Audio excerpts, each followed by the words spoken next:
What's going on, guys? Welcome back to the channel. In this video, we're going to be taking a look at the all-new Magic Keyboard.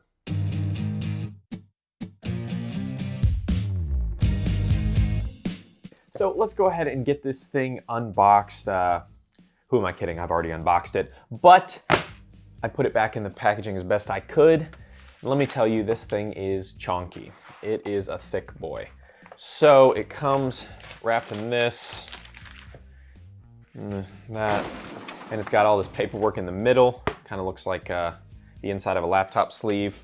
All your stickers and your documentation and all that kind of stuff we're used to seeing, but you don't need that. It's just a keyboard case. And here it is. So this is the newest generation of the kind of folio style keyboard case that Apple has made. But as you can see, it's got a nice harsh angle to it to help support your iPad. It has a redesigned keyboard that sounds much better, and it's got a trackpad now down below.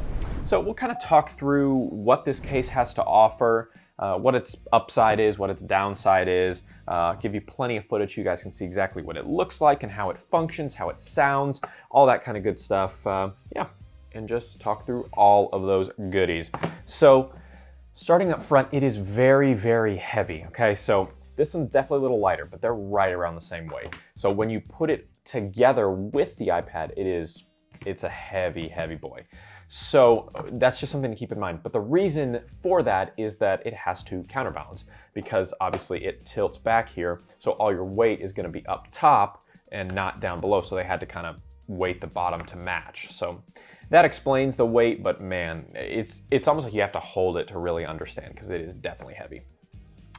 Other than that, it's got the camera cutout like you'd expect to have. This nice, strong magnetic back end with a smart connector as well. Down below, you've got this nice bar that runs down the center, and it's got this USB-C charging port, not data port. So you cannot plug in a USB hard drive or anything like that to this port, just charging, but it does free up the port on your iPad. So you can use a dongle and have a USB-C drive hanging off of it, or maybe an SD card reader, something like that if you want to do photography, video editing, photo editing, whatever you're into. So that is that aspect of it. And then, like I mentioned, that redesigned backlit keyboard. We'll talk a little bit more about that in a second. And then the trackpad. So that is pretty much all the features of it. One thing I wish was available was more colors, because right now this black one is the only one that you can get. I did want to mention this is the 12.9 inch. There is also an 11 inch version, but I have the 12.9 inch iPad, so got to get the one to match. The 11 inch is $299 and the 12.9 inch is $349. From Apple's website. All right, let's go ahead and get this thing installed now. I was gonna say it's pretty easy to set up, but it's a little awkward. You kind of have to lay it like that and then get your iPad out of the other case. Pop it right down and magnets right into place, flip it around, angle it up like that, and voila. Also, another thing I've noticed is it's actually pretty difficult to open it one-handed. There's just not really a good way to kind of grip it to get it open. You almost have to like lift it up kind of like that and then put your finger underneath it and then pull up. Do that whole nine. It's a little bit easier to close it one-handed, but again, basically nearly impossible to open it one-handed. So when you do attach it, it will automatically light up the backlit keyboard. So you can control this. Unfortunately, there are no function buttons at all, and there's no hotkey. So to actually be able to control the brightness of the keys, let's say you're typing in the dark or you're typing in the daytime and you need them a little bit brighter, you actually have to go into settings, go to general, scroll until you see keyboard, click that, then go to hardware keyboard, then you get a slider to where you can control the brightness of the keyboard. It's a lot of steps. I don't think it would have been that hard to have a keyboard shortcut to do that, maybe Command plus and minus or something like that. That would have been very simple to do. So you can basically put this at any angle here as far as the magnets hold. So if you want a little more straight up, you can do that. You can almost put it totally facing down if you want to, and then of course you can angle it all the way back. Unfortunately, it is great on a table or a desk like this.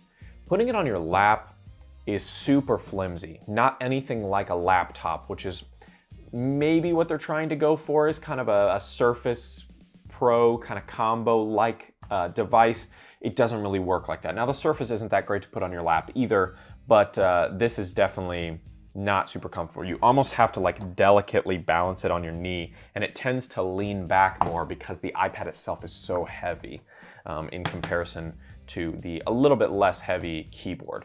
I think they could have fixed that by maybe putting a significantly bigger battery. I would have honestly taken a thicker case with a little bit more weight to it to help counterbalance it a little bit better. But unfortunately, that is not an option here. Maybe they'll fix that going forward, and maybe they'll add a... I think they could add a keyboard shortcut to dim the screen. I think that could be a software thing. But speaking of software, it integrates very, very well with the new iPad OS that's come out most recently in 13.3, 13.4. So basically, everything is like sticky almost. So when you're using the trackpad, the little circle dot, it latches on to everything. So it snaps onto apps, it snaps on when you are inside the user interface. If we go, let's just do this here. It'll snap on to all of your new note buttons, your share button, your trash button, your add person button. Everything just gets snapped on, and it's super simple to use. Once you get used to it, mess around with it for a little bit, you'll get it. It's cake. And it works really well in all of Apple's stock apps, as you'd expect. And a lot of third-party apps are getting support, but it's a little bit of a slow rollout. So if your favorite app doesn't use it quite yet, just wait. I'm sure it'll get updated to do so. You also have gestures on the actual trackpad, so you can swipe up to go back. You can swipe 2 fingers to the, I guess, to the right to pull up your sidebar. Swipe that back. You can navigate with swiping. 2 finger swiping to go back and forth on your pages. Swipe up again to go back to home. You can also swipe down with 2 fingers to get to the spotlight search. And then if you are actually in apps, you can 3-finger swipe to switch between applications, which I think is really slick and makes the whole UI feel really intuitive, which we should be surprised by that. It's Apple. So another thing that differentiates this trackpad from the MacBook trackpad is that you don't have the ability to tap. You have to physically click. So if you want to go into an app, you can't just boop, tap it.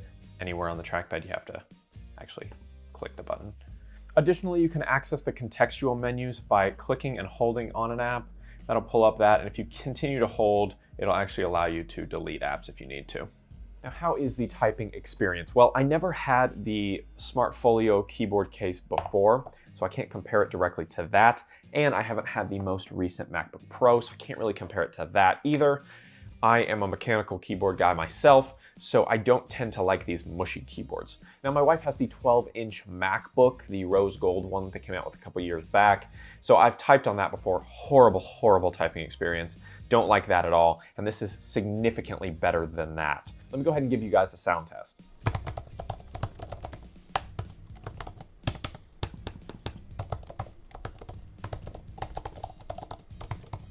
Now, it has a nice travel to it. It has a nice thud, I guess, would be the way I would describe it. I'm more of a high-pitched, clicky kind of guy, and that might be the opposite of what you guys are. But I think for the applications that you would use this, maybe like a coffee shop or, you know, sitting in a meeting at work and things like that, taking notes, I think the quieter, mushier type of keyboard is probably for the best. So who should buy this keyboard? I think I kind of outlined it in the sense that if you're taking notes in a business meeting at a desk or working at a coffee shop on a table and working on web design or a blog or something like that, I think this is the perfect setup for you. Now, it's pricey, again, at $349 for the 12.9 inch. That is no small chunk of change just to be on top of the price of the actual iPad, which is, you know, anywhere between $800 or $900 to, you know, $1,800 to $2,000. So it's definitely an expensive combination of products. But at the same time, it's still gonna probably be cheaper than a MacBook Pro in most cases. And if you don't need the extra firepower that the MacBook Pro has, then this just might be the solution for you. All right, guys, and that is the 2020 iPad Pro Smart Keyboard Case. Drop a like on the video if you loved it. Tell me in the comments down below. You're gonna get your hands on one? Do you already have one? What do you think about the trackpad? What do you think about the keyboard? Let's have a conversation about it down in the comments. And don't forget to hit that subscribe button and please turn your bell notifications on so you can be notified the second I publish a new video. We'll see you in the next one.